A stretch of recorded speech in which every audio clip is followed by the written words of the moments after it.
Hello students, welcome to the अग्नीज online classes. और आज की क्लास में हम आगे बढ़ाएंगे क्लास 8 मैथ्स का topic linear equation in one variable.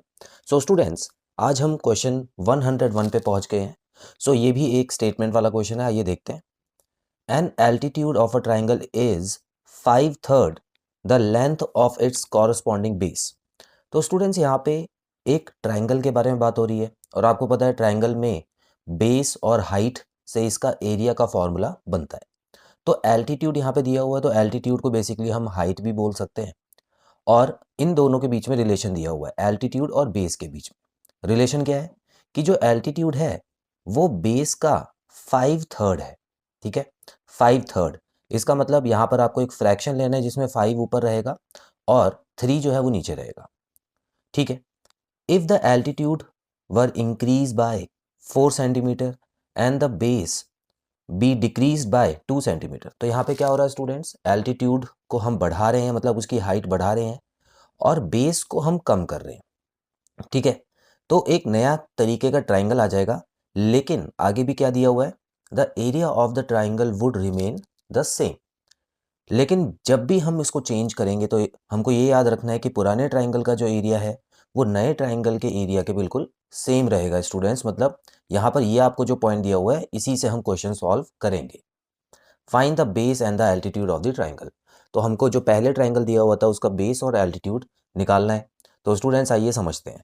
सबसे पहले यहाँ पर हम पुराना वाला जो ट्राइंगल है उसके बारे में हम बात करेंगे और वहाँ से क्वेश्चन शुरू करेंगे। तो यहाँ पर कुछ चीज़ें लेट करनी पड़ेंगी स्टूडेंट्स, आइए देखते हैं। तो यहाँ पे सबसे पहले देखिए, जो बेस दिया हुआ है उसके हिसाब से आपको एल्टीट्यूड दिया हुआ है, तो बेस को ही हम लेट करेंगे। तो यहाँ पे लिख लेते हैं base of let base of the triangle be x centimetres. ठीक है, अच्छा इसके हिसाब से उसकी जो हाइट हो गई वो क्या हो गई स्टूडेंट्स, एल्टीट्यूड मतलब हाइट, वो हो गई 5/3x। ठीक है ना, यहाँ पे लिखा है ना 5/3 the length of its corresponding base. तो इसका मतलब हाइट हो गई 5/3x। अब स्टूडेंट्स, अगर हम एरिया का फॉर्मूला लगाएं तो क्या हो जाएगा, half into base into height. लेकिन अभी वो आपको लिखने की ज़रूरत नहीं है अभी, नहीं तो क्वेश्चन थोड़ा सा लंबा दिखाई देगा। मैं आपको इजी तरीके से क्वेश्चन करके दिखा रहा हूँ। अब मैं क्या करूँगा, यहाँ पे नया जो ट्राइंगल है उसकी बेस और हाइट भी ले लेते हैं। ठीक है, तो यहाँ पे मैं लिखने वाला हूँ, नाउ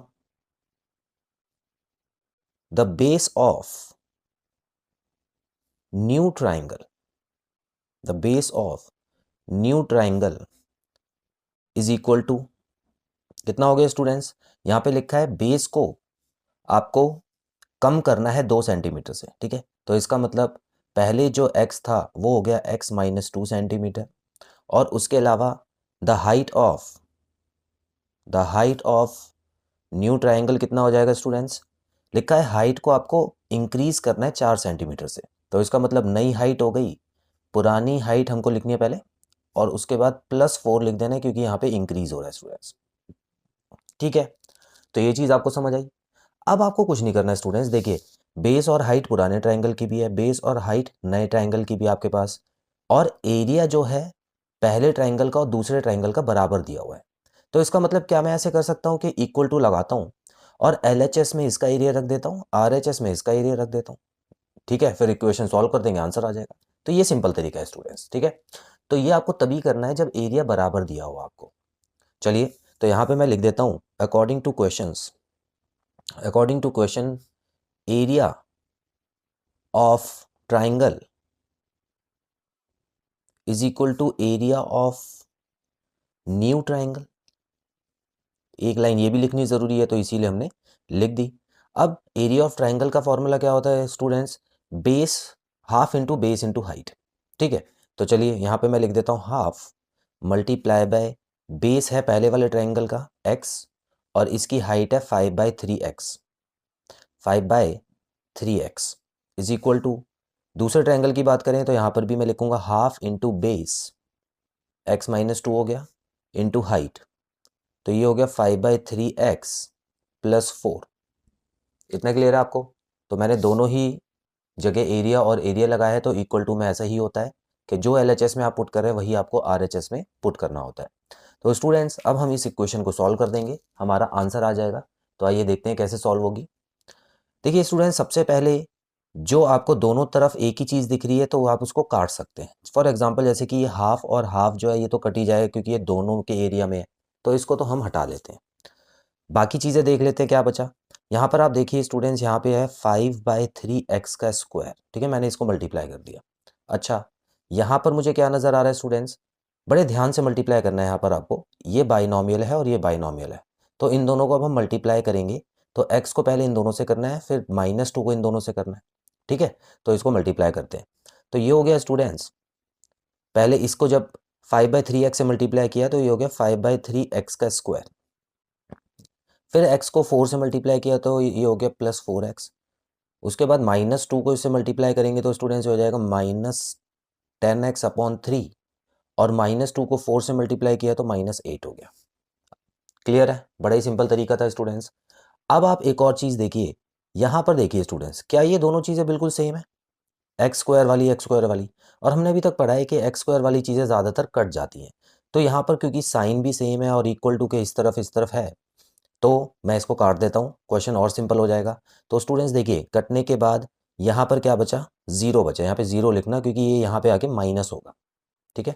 चलिए, अच्छा RHS में क्या बचा हुआ है, यहाँ पर भी देख लेते हैं। 4x minus 10/3x। अच्छा, मैं इस वाले -8 को यहाँ पे ले आके +8 कर देता हूँ। तो ये जो 0 था स्टूडेंट्स, यहाँ पर मैं +8 कर देता हूँ, ठीक है। इसी स्टेप में कर लेते हैं, स्टेप्स हमारे बच जाएंगे। आगे देखते हैं। अब 8 तो हमारा यहाँ पे है LHS में, और RHS में हमको x वाले टर्म्स को सॉल्व करना होगा। तो ये हो जाएगा स्टूडेंट्स, देखिए 3 एलसीएम ले लेता हूँ, यहाँ पे 12x - 10x आ गया। इतना क्लियर। अब क्वेश्चन आसान होता जाएगा हमारा। 3 को मैं उस तरफ भेज देता हूँ, 8 × 3 हो जाएगा, और यहाँ पे 2x बच जाएगा, ठीक है। 2 को मैं डिवाइड में ले आता हूँ, तो 8 × 3/2 = x हो गया। ये 4 से कटेगा, तो x की वैल्यू आ गई स्टूडेंट्स 12 सेंटीमीटर। और क्वेश्चन में हमसे दोनों ही चीज़ें पूछी है, तो x तो हमारा बेस है, तो मैं यहाँ पे लिख देता हूँ, therefore base of the triangle is 12 centimetre. और हाइट जो है वो भी हमको लिखनी पड़ेगी स्टूडेंट्स। तो height of the triangle is 5/3x था, तो इसका मतलब 5/3 × 12 कर देता हूँ। तो देखिए ये कट के 4 हो गया, 4 5 ज़ा 20 सेंटीमीटर आपका आंसर आ चुका है। क्लियर है। आप चाहें तो वैल्यूज़ को पुट करके x की जो वैल्यू है उसको हर जगह आप पुट करके आंसर भी चेक कर सकते हैं। अगर आप यहाँ पर भी देखें तो आपका जो एरिया है दोनों में सेम ही आएगा, आप उसको चेक करके देखिएगा स्टूडेंट्स। तो जब एरिया सेम दिया हुआ है तो आपको यही मेथड अप्लाई करना है, इसका फ़ायदा उठाना है। अब क्या होता है, कुछ तरीके में आपको ऐसा दे देते हैं, पहले इसका एरिया निकाल के दिखाते हैं पहले का, और फिर दूसरे का एरिया निकाल के दिखाते हैं, उसके बाद उसको इक्वेशन में पुट करते हैं। तो वो भी सही है, लेकिन वो थोड़ा लेंदी हो जाएगा, उसमें लिखना ज़्यादा पड़ेगा, इसमें आपको कम लिखना पड़ा। ठीक है स्टूडेंट्स, तो आई होप आपको क्वेश्चन अच्छे से समझ आया। बहुत जल्द मिलते हैं अगली क्लास में नए क्वेश्चन के साथ। Till then bye bye.